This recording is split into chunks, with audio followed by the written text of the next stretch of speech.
Lego builds, jumping over to look at some insane man caves, particularly for the Buffalo Bills. You can get your name imprinted on the UFC Octagon ring and a whole bunch of other different collectibles news. Welcome to another edition of XFeed. My name is Schiller. Monday through Friday, we bring you the latest and the greatest, and we're trying to do it in a little bit of a fashion, if we call it 21 Jump Street type of way. I'm not getting the big black bow tie, but we will at some point pick up just that. But on topics of dressing up and being part of something fun, on Halloween years back, I dressed up as Wolverine, and for tops, the 2025 Chrome Marvel. Look at that. That's one of the one-of-ones. Wolverine and Hulk. What would you pay for a one-of-one Wolverine and Hulk card?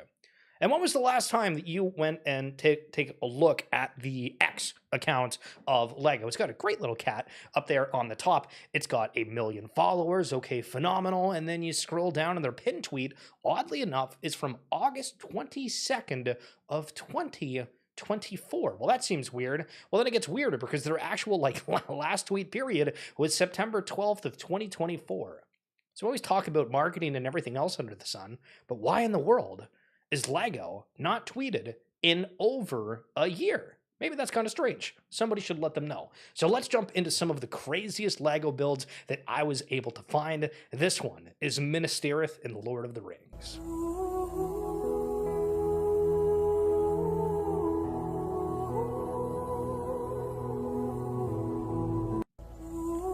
So we'll pause it for a second and try to look. So we got the Ellie fonts here. It's cut off a little bit on the top, but there is the Nazgul on the very top of it. But look, the entire board, the collectibles are sprung out. I would love to know exactly how much that cost. Again, it's weird because I feel like growing up, Lord of the Rings was like my favorite movie ever. And then with the Rings of Power, I mean, I'm like slowly rewatching it right now because the first time that I watched the season, I was like, And then season 2 came out and I was like, okay, I need to get through this. And I was like, I still don't know if I like it. They spent like $1 billion on the series, but the ridiculousness that is Lord of the Rings and throughout time will probably hold its weight in gold.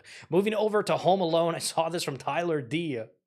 In the holiday spirit, do you want to have a display of Home Alone in your house? I think that one is actually kind of cool. And I saw a chart the other day where for eBay, I think Lego was in like the top 5, if not like 2 or 3 of collectibles searched on the platform. So don't fade Lego if it's up to you.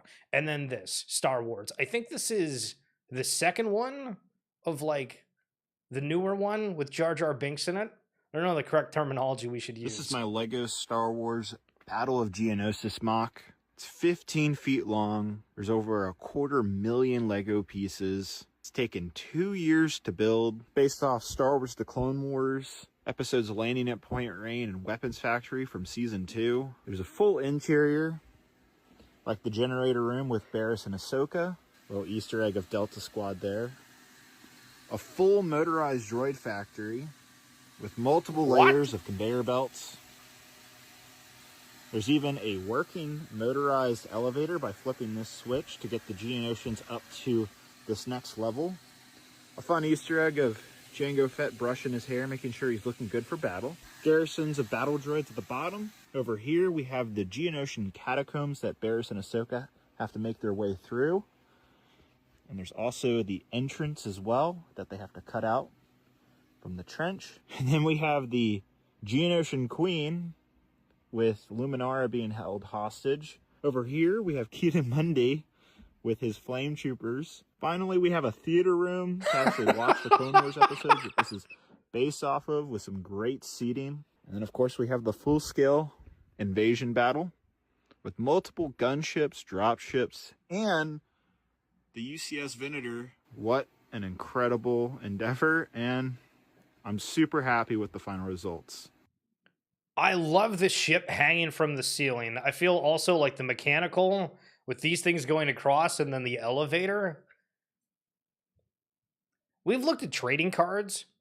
I might have to jump on the Lego bandwagon. Like, that is so cool and such a setup. And nothing against cardboard. Absolutely nothing. But that, I feel, gives a completely different, like, euphoric experience going through it. Maybe because it was, like, almost cinematic, where you didn't know what they were going to show next. And then it was consistently, oh, look at that over there. Oh, look at that over there. And it was something new. But wow, what a piece. That is crazy. And then take a look at this one. Starry Night for LEGO. Somebody rebuilt the artistry scene with Legos. Insane. Absolutely love it. And to think that LEGO themselves haven't tweeted in over a year. Maybe they're boycotting the X platform, and that's what the rationale is for. But if you haven't seen as well, Fortnite's been doing something with LEGO for a while. And like, there's a Clomp character here, which I don't know what the hell that is. 129 Canadian, 99. Some banana figures within it. Continuing on, they have like an entire store dedicated specifically to LEGO, where they have the battle bus, the llama, burgers. Like, they have so many different things, and it's just cool. I really, really love just being able to see the in-depth variants of these brands just done in a different way. And yo, Hoonsy, what's going on, brother? How we doing? Good to see you. And then LEGO themselves, for the Fortnite aspect, you know, we looked at X. They, again, over 1 million followers, haven't tweeted in a while. For LEGO Fortnite, 329,000 followers, and their last post was 2 days ago. So there's they're still active in their various points, but I mean, just wild. Also, I mean, for their official LEGO one, let's take a look. Hello, if it's the play you're looking for, look no further. Eddie.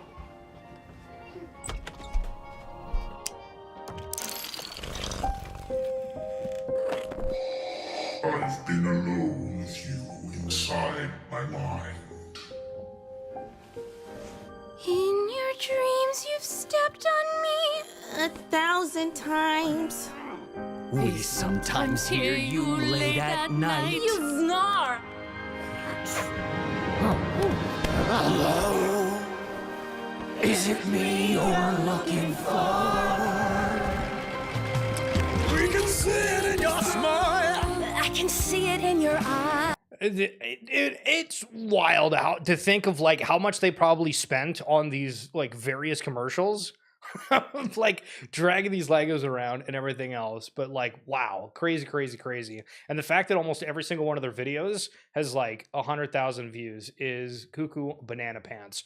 But there's a little bit of an update on LEGO. Again, if this is your first time tuning in, what's up? My name's The Schiller. We go over collectibles news Monday through Friday. Would love for you to subscribe to the channel, pay attention to all the good stuff that's going on. And if you're a pickleball player, have you ever thought about going out to buy a pickleball card?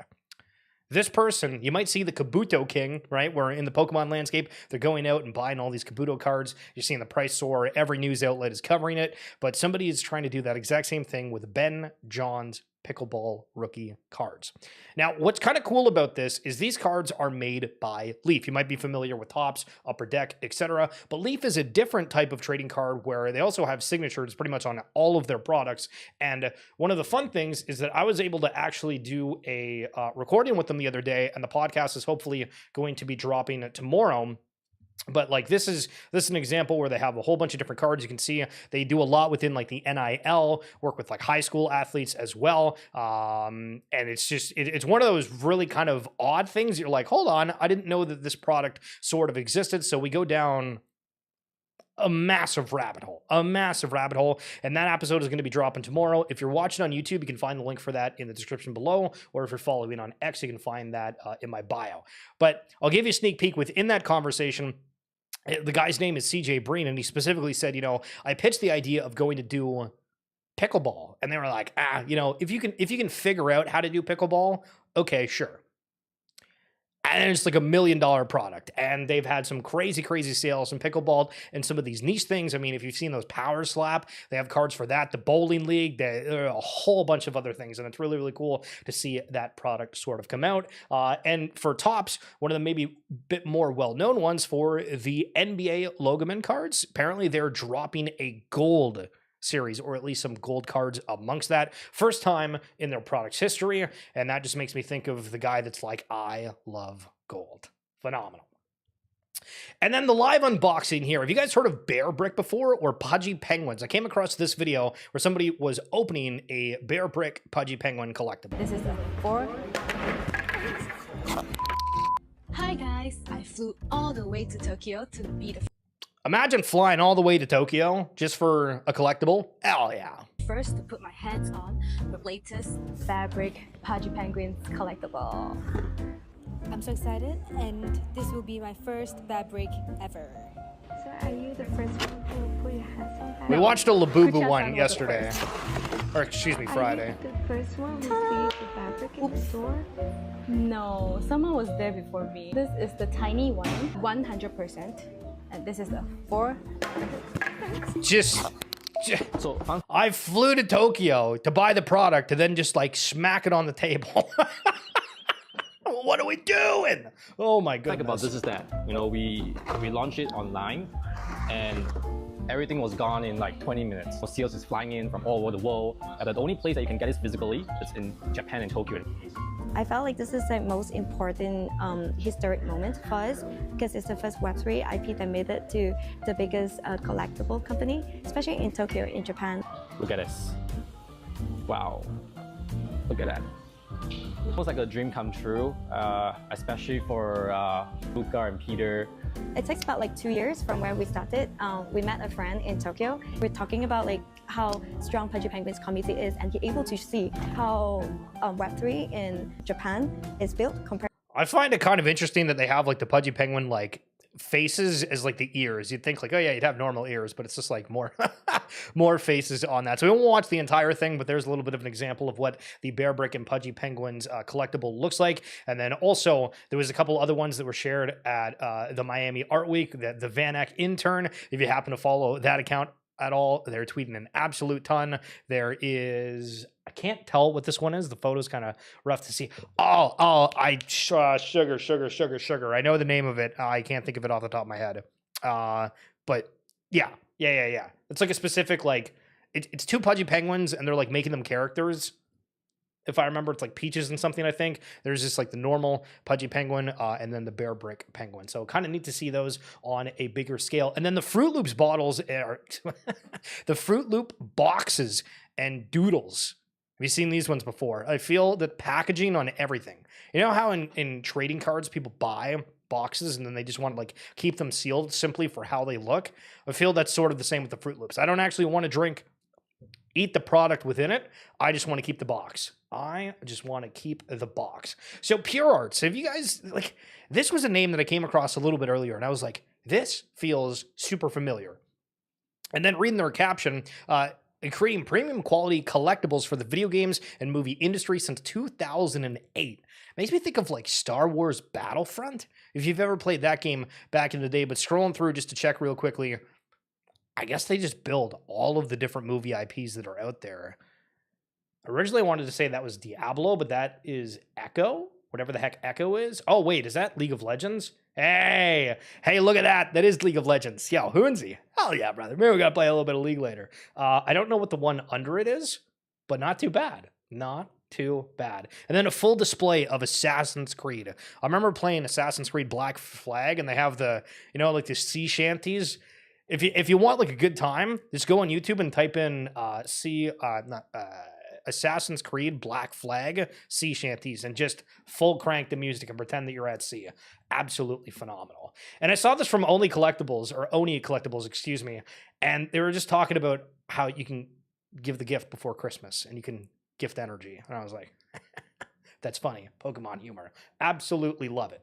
And then back in the 1980s, Hot Wheels did something where they simulated a crash. Now, for the first time in my life, I was in a car crash like, I don't know, 2 months ago? I got rear-ended.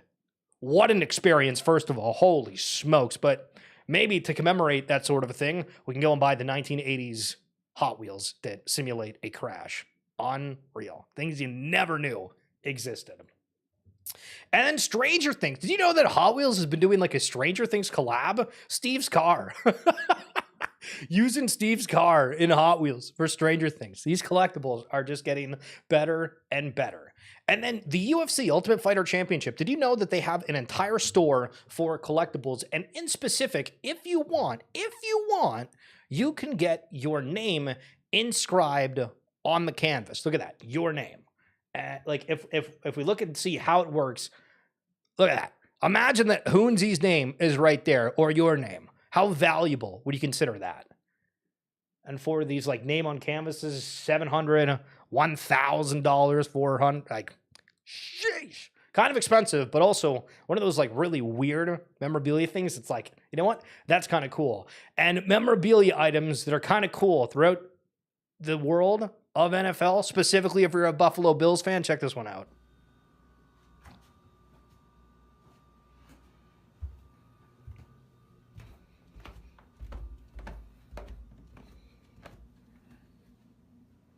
Yo, game day food ready and able. The real question is thinking like how expensive each of that is. Like the jerseys alone, what, $200-$300? Talking the full helmets. Okay, more than one. The flag's probably $20 a pop. The entire fridge, some mats, another room, more tables. We got plaques, night lights, blankets, more jerseys, an entire table. Oh my goodness. Isn't Collectibles just friggin' awesome? But that's it for this edition of XFeed. Thank you so much for tuning on in. Again, we've been uploading a ton of shorts across YouTube, TikTok, and Facebook. I'm The Schiller over on Facebook if you're wanting to follow that page. Thank you guys so much. The channel's been growing like crazy. We're getting a ton of subs, and I think we're at like over 150,000 views in the past 28 days, and it's up from having 2,000. So the swap here from what we were covering before into Collectibles has been amazing. Hopefully you like the 21 Jump Street suit. Hoonsy, thank you for coming through. Enjoy the rest of your day, guys, and I'll see you tomorrow. Peace.